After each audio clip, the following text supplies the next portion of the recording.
नमस्कार, मैं हूं विनोद महला। आप देख रहे हैं दा मुद्दा। आम आदमी पार्टी और कांग्रेस के सांझे उम्मीदवार सुशील गुप्ता ने महाभारत की स्थली यानी कुरुक्षेत्र भूमि में प्रवेश कर लिया है। हालांकि जैसे पहले दिन उन्होंने प्रवेश किया, जो धमाकेदार शुरुआत होनी चाहिए थी, वो शुरुआत वो कर नहीं पाए हैं। ना अपनी पार्टी के कार्यकर्ताओं में ज़्यादा उत्साह देखने को मिला और ना ही साझेदार कांग्रेस के कार्यकर्ता और नेताओं में उत्साह विशेष तौर पर दिखाई दिया। खैर, अब सवाल खड़ा हो रहा है, हालांकि अभी शुरुआत है, क्या सुशील गुप्ता इस महाभारत की धरती पर अभिमन्यु की तरह सियासी चक्कर में फंसेंगे या फिर अर्जुन की तरह जीत का सेहरा बांध कर निकलेंगे? जहां तक देखे तो यहाँ मुकाबला बड़ा टेढ़ा है। भारतीय जनता पार्टी का गढ़ है और देखे यहाँ सुशील गुप्ता के पास अपना कोई कैडर नहीं है। अर्जुन ने महाभारत के युद्ध में जब जीत हासिल की थी तो उनके पास अपनी मजबूत सेना थी, लेकिन देखे तो यहाँ सुशील गुप्ता के पास अपनी कोई मजबूत सेना नहीं है। यानी पूरी की पूरी लड़ाई उन्होंने कांग्रेस की सेना पर लड़नी होगी। तो देखिए, अगर पिछले 10 साल के पन्ने खंगाले तो कांग्रेस के पास भी कोई मजबूत सेनापति यहाँ पर नहीं है। कैडर बेस पार्टी जरूर है, लेकिन 10 सालों से यह पार्टी अपना संगठन नहीं बना पाई है और इससे पार्टी के कार्यकर्ताओं का मनोबल जरूर गिरा हुआ। खैर, यहाँ दोनों पार्टियों का समझौता है। दोनों पार्टी मजबूती के साथ यानी दिल के मिलाकर लड़ेगी। अभी तक उस पर भी संशय बरकरार है। कारण साफ है कि यह जो समझौता हुआ है ये लोकसभा चुनाव को लेकर हुआ है और 5-6 महीने के बाद विधानसभा चुनाव होने हैं। लिहाजा आम आदमी पार्टी और कांग्रेस का विधानसभा चुनाव में समझौता होगा, इसकी संभावना बहुत कम है। इस बात से कांग्रेस पार्टी भी अच्छी तरह वाकिफ है, लेकिन राष्ट्रीय स्तर पर ऐसा परिदृश्य बना है कि आम आदमी पार्टी के साथ गठबंधन में कांग्रेस को जाना पड़ा। मजबूरी कांग्रेस की हो गई और एक सीट हरियाणा में आम आदमी पार्टी ने कांग्रेस से मांग ली, लेकिन जब देखे तो दिल्ली में जब कांग्रेस को अपने पांव पसारने हैं तो उन्होंने हरियाणा में एक सीट दे दी। लेकिन कहीं ना कहीं देखे तो हरियाणा में जो कांग्रेसी है वो इस सीट को देना नहीं चाहते थे, कुरुक्षेत्र की। और देखे तो कांग्रेस पार्टी के नेताओं को भी अच्छी तरह से मालूम है, अगर सुशील गुप्ता यहां से चुनाव जीतते हैं तो 5-6 महीने के बाद विधानसभा चुनाव होंगे, तो इससे कांग्रेस के लिए ही मुश्किल खड़ी हो जाएगी। कम से कम 9 विधानसभा सीटों पर तो दिक्कतें जरूर आएंगी, क्योंकि कुरुक्षेत्र लोकसभा में 9 विधानसभा है।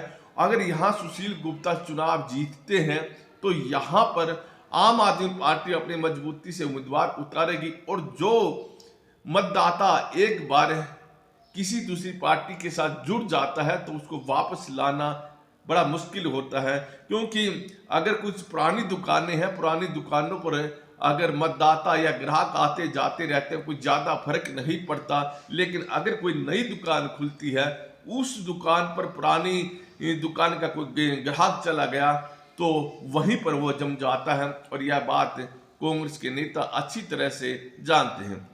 दूसरा, आम आदमी पार्टी के पास यह सीट चले जाने के बाद कांग्रेस के कार्यकर्ताओं में, खास तौर पर कुरुक्षेत्र के कार्यकर्ताओं में कोई ज्यादा उत्साह देखने को मिल नहीं रहा है। ये लोग आम आदमी पार्टी के जो कार्यक्रम होंगे उसमें जरूर दिखाई देंगे और जहां तक बात करें बड़े चेहरों की, यहाँ कांग्रेस के हैं, वो भी हर कार्यक्रम में जाएंगे, बड़े बड़े दावे भी करेंगे, लेकिन दिल से जो मेहनत करनी होती है कांग्रेस के लोग शायद ही करें और इसका नुकसान देखे तो आम आदमी पार्टी को हो सकता है, सुशील गुप्ता का हो सकता है।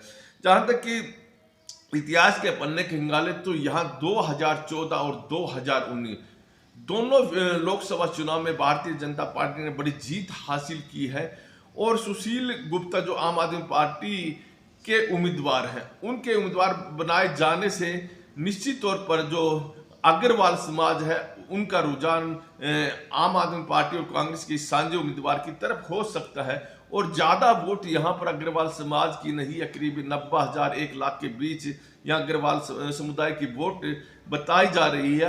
हालांकि इस समाज में भी एक ऐसा बड़ा तबका है जो भारतीय जनता पार्टी के साथ जुड़ा, उनकी राजनीति के जो रुचियां हैं वो भारतीय जनता पार्टी के साथ हैं। तो देखिए, पूरा खेल यहाँ जाट समुदाय पर रहेगा और जाट समुदाय की 2.5 लाख के करीब यहाँ पर वोट है। तो पिछली दफा निर्मल सिंह जो कांग्रेस के प्रत्याशी थे, उनके पास 3,05,000 वोट आई थी। लिहाजा उस समय जाट उम्मीदवार थे और जाटों ने खुलकर वोट निर्मल सिंह को दी थी। लेकिन यह संशय इस बात को लेकर भी रही है, क्या कुरुक्षेत्र लोकसभा का जाट आम आदमी पार्टी के इस प्रत्याशी के साथ खड़ा हो जाएगा। हालांकि ज्यादातर रुझान आम आदमी पार्टी के प्रत्याशी की तरफ रह सकता है, लेकिन यहाँ खेल जो खराब हो सकता है तो वो पार्टी खेल यहाँ खराब कर सकती है, तो वो इंडियन नेशनल लोकदल कर सकती है। अगर इंडियन नेशनल लोकदल ने यहाँ पर किसी जाट चेहरे को उतार दिया तो जाटों की वोट डिवाइड होंगी। चौधरी देवीलाल के नाम पर आज भी जाट कुरुक्षेत्र का वोट डालता है। यह बात सही है। यह भी सुनने और देखने में आ रहा है कि देवीलाल परिवार में भी अभय सिंह चौटाला के परिवार को अब जाट ज्यादा तरजीह दे रहे हैं और दुष्यंत चौटाला को नहीं दे रहे हैं। उसका कारण है कि दुष्यंत चौटाला भारतीय जनता पार्टी के साथ सरकार में साझेदार है। लिहाजा पिछली दफा 2019 के लोकसभा चुनाव में इंडियन नेशनल लोकदल ने अर्जुन चौटाला को यहां से चुनाव मैदान में उतारा था। अगर इंडियन नेशनल लोकदल अर्जुन चौटाला को यहां इस दफा चुनाव मैदान में उतारती है तो जो जाटों का वोट है वो ज्यादा इंडियन नेशनल लोकदल के पास जा सकता है, या फिर इंडियन नेशनल लोकदल कलायत विधानसभा से किसी भी चेहरे को यहां मैदान में उतार देती है तो जो आम आदमी पार्टी और कांग्रेस का साझा उम्मीदवार है उसको बड़ा नुकसान हो सकता है। लिहाजा देखें तो यहाँ अभी जो राजनीतिक बिसात पर देखें तो रणनीति बनाई जा रही है और कौन सा दल अच्छी रणनीति के साथ चुनाव लड़ेगा यह समय बताएगा। तो देखें, कुरुक्षेत्र की भूमि पर आम आदमी पार्टी यानी झाड़ू बिल्कुल सफाया कर देगा, ऐसा अभी होता दिखाई नहीं दे रहा है, क्योंकि यहाँ कुरुक्षेत्र जो संसदीय क्षेत्र में यहाँ गैर जाटों की वोट अच्छी खासी और गैर जाटों की वोट एक मुश्त भारतीय जनता पार्टी के पास जा सकती है। बस ये अब निश्चित तौर पर कह सकते हैं कि अग्रवाल समुदाय के वोट में जरूर सेंधमारी हुई है, लेकिन 2019 में और 2024 में कोई ज्यादा लंबा चौड़ा फर्क हमें दिखाई नहीं दे रहा है।